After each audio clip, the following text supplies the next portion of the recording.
straight grade versus multi-vis and the oil retention that happens on the cylinder walls or other oil wetted surface.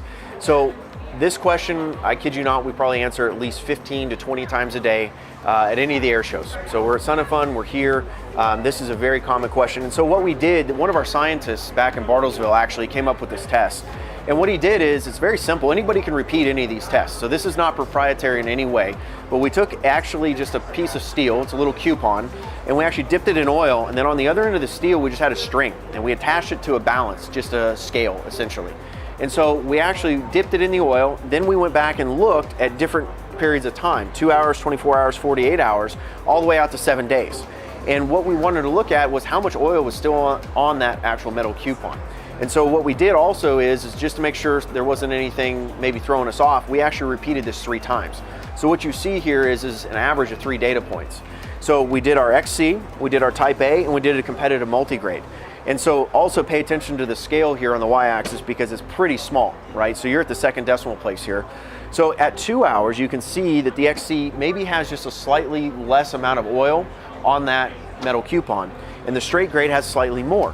But the interesting thing is that it's reversed at 24 hours, and then at 48, it's all the same. 48 hours all the way out to 7 days, it was all the same value.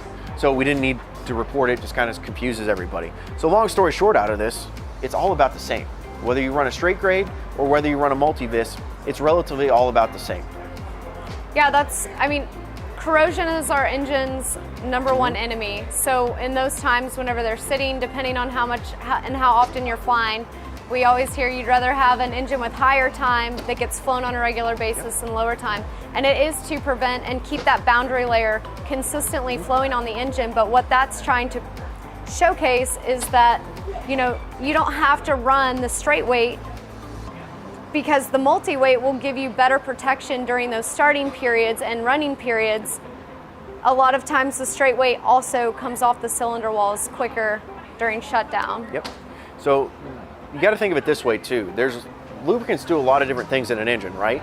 So in aircraft engines, they're designed to wear, right? They're designed to be overhauled over time. So as you get higher in time, those clearances become larger throughout the engine, right? Specifically around the rings and the cylinder walls. So the thicker the oil film that you can have, the more sealing effect that you're going to have also on that engine.